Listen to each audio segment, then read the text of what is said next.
Vamos, pessoal, vamos lá. Vamos terminar essa parte do Egito, que, aliás, esse encontro nem é mais sobre o Egito, né? Ele já é a transição. Então, é uma viagem. Estamos embarcando numa nau fenícia para sair do Egito e desembarcar na Grécia, em Creta. Depois a gente vai para o continente também.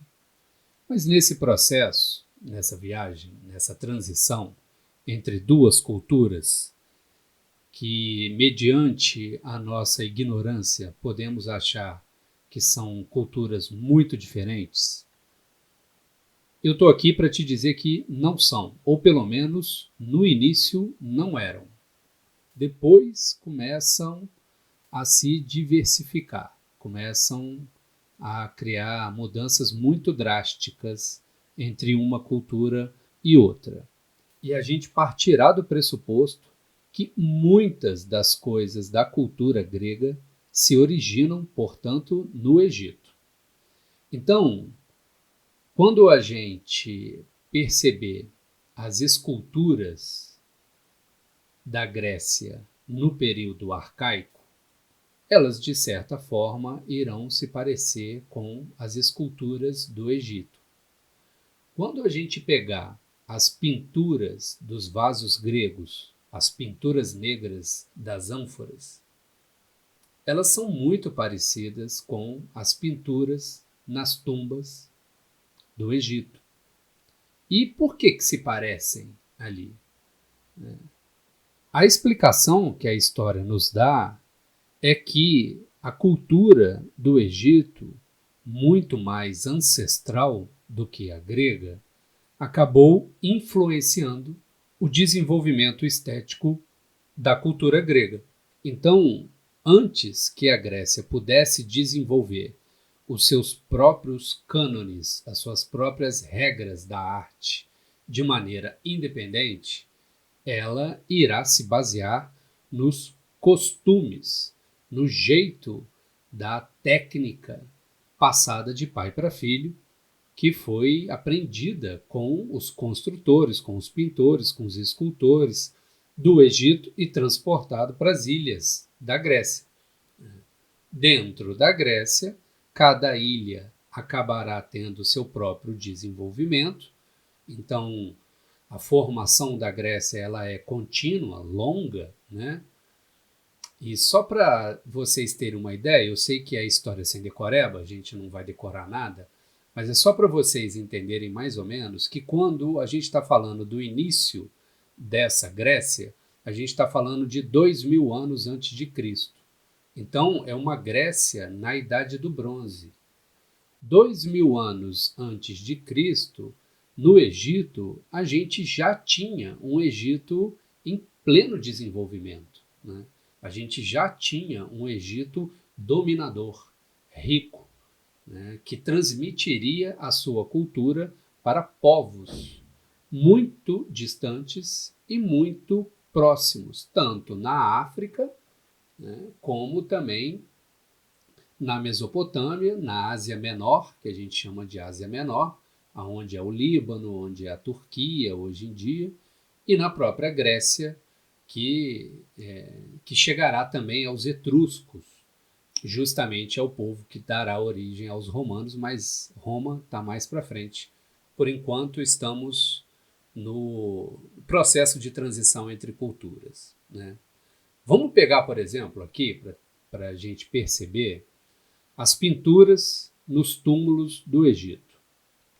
Dá uma olhada bem aqui e percebe essa relação de como que a arte era representada no Egito. Existe uma regra ali que você não tinha liberdade para ter a sua própria identidade. Não existe na antiguidade a autonomia artística, nem a autoridade artística. Não existe autor. O autor não é importante, a autora não é importante. Por isso que não vamos achar que muitos dos trabalhos da arte eram feitos só por homens. Existiam homens e mulheres também no desenvolvimento das técnicas da arte na Grécia, no Egito, na Fenícia, na Mesopotâmia, em Roma, ok? O que acontece é que elas não entraram para os livros de história. E agora a gente começa a revisitar, tentando caçar com vestígios arqueológicos essa presença que de fato sempre existiu.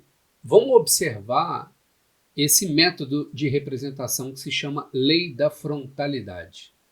A lei da frontalidade pede que, se um rosto tiver que ser observado, é melhor que seja observado de lado. Porém, o olho não. O olho deverá ser visto de frente.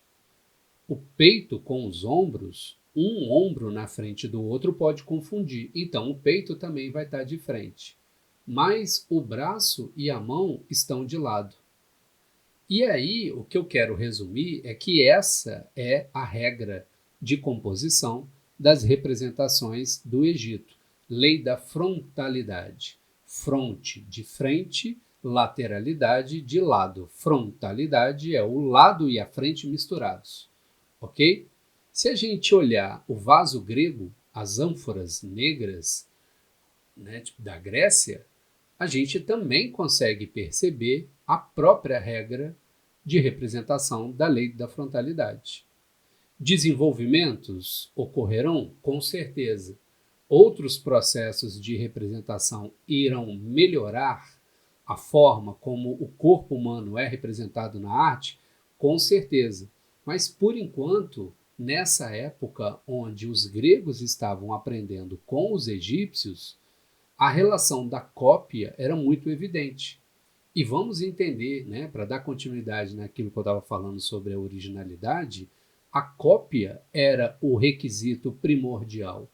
Você só seria considerada uma artista ou considerado um artista se você tivesse a capacidade, as manhas de copiar. Copiar igualzinho. Então, quem mais copiava, quem tinha um Ctrl+C, Ctrl+V tatuado no coração, era a artista ou artista que mais se destacava na sociedade. E é claro que essa pessoa, por saber copiar muito bem, também era a pessoa que ensinava, né? Então a gente consegue perceber a propagação das artes.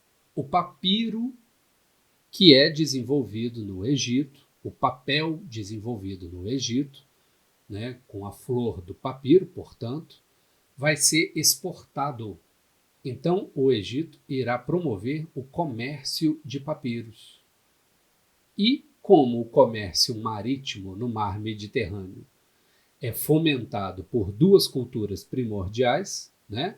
A Fenícia, que era um dono dos barcos, que navegavam para torto e a direito, tá certo?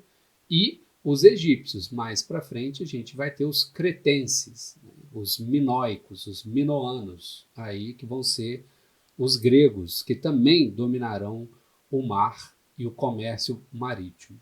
Mas o papiro, a folha de papiro, vai sair do Egito e vai para Canaã, e vai para Fenícia, na cidade de Biblos.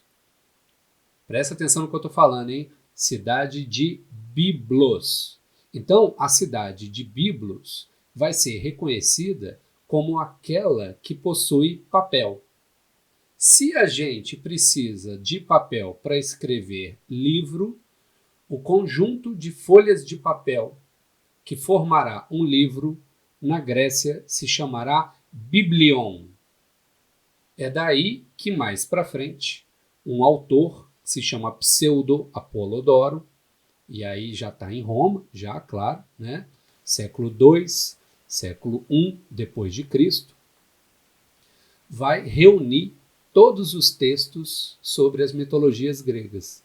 E o nome desse livro é Biblioteca. Olha que legal, né?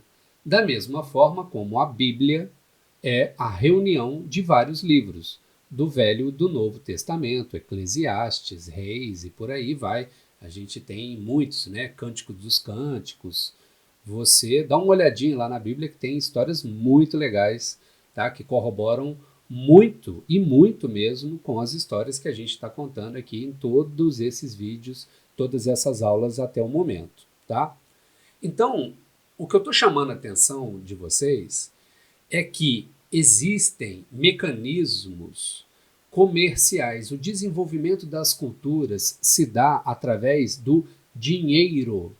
Não existe, portanto, ainda o sistema capitalista de exploração, mas existe o comércio, existe a relação de dinheiro, né? O dinheiro mais o alfabeto, mais o papiro, vai tudo vir, de fato, da Fenícia. É a Fenícia que trará as moedas, a Fenícia que trará o alfabeto indo-europeu. Então, a Fenícia é aquele ponto de encontro, é a zona comercial. Então, para a gente sair do Egito e ir para a Grécia, temos que passar pela Fenícia. E os papiros com a arte que vem do Egito vai parar onde? Vai parar em Biblos, todas as cidades da Fenícia, que depois vai ser dominada pela Síria, lá na Mesopotâmia. Então, o que eu estou querendo dizer? Que se chega parte da cultura do Egito na Grécia é por conta do comércio fenício. Tá? É o grego que sairá da sua ilha, vai até a cidade de Biblos, compra papéis, encontra o pergaminho do Egito, vê como a arte é feita, entende o processo de realização, né, e transfere culturalmente a técnica para a cultura deles. É claro, também tem muita gente que sai da Grécia e vai morar no Egito, vai estudar no Egito, Mênfis, Heliópolis, Cairo, várias outras cidades-estados, e também vai ter como exemplo dos nomos o princípio da polis grega, né, que ainda não surge, ainda precisará vir a relação dos gênios, a gente vai falar isso mais para frente, mas já tem aquela ideia de formação dos estados. O tanto que quando a gente está na Grécia, a gente também não pode achar que é um povo coeso. Eles habitam a mesma região, mas às vezes brigam entre si. Tá? Tipo, por exemplo, quando a gente fala entre gregos e troianos, Troia também é Grécia, só que é Grécia perto da Turquia, onde hoje é a Turquia, ali, né? Então, o que eu estou querendo assim, dizer? Que é no nosso imaginário romântico que a gente coloca esse pessoal como uma unidade. Teve seus processos de unificação? Teve, mas e a Guerra do Peloponeso? Né? E aquela guerra entre a galera que não quer ser dominada pelos princípios atenienses e uma moçada, por exemplo, que está muito mais do lado de Esparta ali, né? Que tem outro modelo de, de governança. Depois a gente acaba vendo que o modelo ateniense é o que ganha, né, é o que fica, que vai justamente ser tão forte que vai influenciar o Aristóteles, que vai ser o cara que vai legitimar, que vai educar Alexandre o Grande para ser um grego. E daí esse cara cria o helenismo, levando até a Índia a estética da Grécia. Então, se a transposição de uma estética, de uma cultura, ela é dada pelo comércio, ela também é dada pela dominância militar e também é dada pela dominância cultural e também, para finalizar, uma dominância filosófica e educacional. É melhor você transmitir a sua cultura, porque dominando culturalmente, a sensação do dominado é de naturalizar o processo de dominação. E eu achar que as coisas são do jeito que são desde sempre, porque desde que eu nasci era assim. Então eu não me vejo como dominado. E aí eu propago a sua cultura como se fosse a minha também. É genial. O ser humano, eu acho que tem algumas peculiaridades muito interessantes de observar. Porque se a gente fala isso dos tempos atuais, é só olhar para trás que vamos perceber esse padrão de comportamento se repetindo ao longo da história, né? Agora, e se a gente pegar as esculturas? Se a gente pegar a escultura do Egito, que eu disse assim, para vocês, que tem a função de imobilidade, não se move, claro, escultura não se move, né, professor? Mas a imobilidade é na estética mesmo. Você olha todas essas esculturas e parecem que elas estão rígidas. Essa relação da imobilidade é, como eu disse anteriormente, para simbolizar o estatuto da imobilidade da governança do faraó. Não é para outro governar, é só para o faraó governar. Então a escultura tem que ser firme, tem que ser rígida, tem que transmitir falta de emoção, porque não queremos a emoção na arte. A gente quer uma representação política, religiosa na permanência da governança. Quando a gente perceber as primeiras esculturas gregas, né, a gente vai ter as famosas esculturas de Kouros, masculino, e Kouré, feminino. Se a gente perceber, essas esculturas também possuem o mesmo sistema de imobilidade. Elas estão tão rígidas quanto as esculturas no Egito. E, aliás, elas eram super coloridas, né? A gente percebe a escultura branca hoje no mármore porque o sol fez o que o sol faz com as fotografias. Se a gente deixar uma fotografia no sol, a imagem vai se perdendo, as cores se perdem, né? Então, machuca a fotografia, machucou também as esculturas, retirando das esculturas as cores. Por isso elas são brancas hoje em dia. Mas não é porque são brancas hoje em dia que sempre foram brancas. Tudo bem até aí? Essas esculturas de Kouros e Kouré são, para além das pinturas dos vasos gregos, o maior exemplo de transmissão da cultura. A gente vai ver isso, né? A gente consegue perceber isso. É na transmissão cultural das técnicas da arte que perceberemos qual influência uma nação teve sobre outra nação. O conjunto das cidades-estados dentro de outras cidades-estados, passando então pelo comércio e um comércio marítimo. Se os animais representados no Egito são animais próprios daquela região e geografia, do deserto e do pântano, os animais representados na Grécia serão também animais marítimos. Tá? Então, todos esses elementos que a gente acaba percebendo nos ornamentos da Grécia têm a mesma regra de composição que a gente já apontou nas aulas sobre o Egito e também apontamos nas aulas sobre a Mesopotâmia. Isso é uma tradição cultural muito imbricada no que diz respeito a ser humano. Vamos falar um pouquinho aqui para terminar, então, da coluna. Porque se a gente olhar para a coluna grega, fechar o olho e pensar num templo grego e pensar numa coluna grega, a primeira coluna que a gente acaba estudando na Grécia é o que a gente chama de coluna dórica. Tá?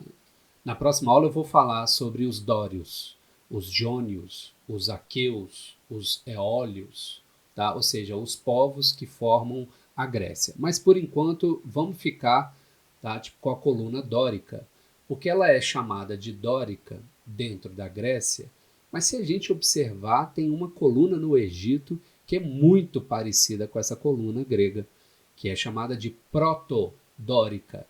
Então, a gente sabe, porque teve um arquiteto romano que sistematizou, que escreveu qual o nome dessa coluna grega como dórica. Então, se a gente, buscando no Egito, encontramos colunas próximas da estética dessa coluna grega, e o Egito veio antes, o termo que a gente usa para chamar o que veio antes é proto. Então, protodórica é uma coluna dórica que surgiu antes da coluna dórica, muito provavelmente influenciando o próprio desenvolvimento da coluna dórica. Então, gente, vamos subir nesse barquinho, vamos navegar mares não muito calminhos, tá? A gente vai em direção à ilha de Creta e na ilha de Creta vamos desembarcar no reino dos Minoanos, cujo rei é chamado de Minos.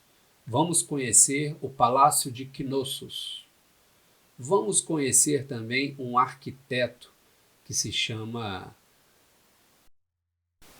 Dédalo, cujo filho, talvez vocês saibam, se chama Ícaro. Menino safado, não ouve o pai, né? Quando o pai fala, não faz isso, ele vai lá e faz. E aí vai ter um destino trágico.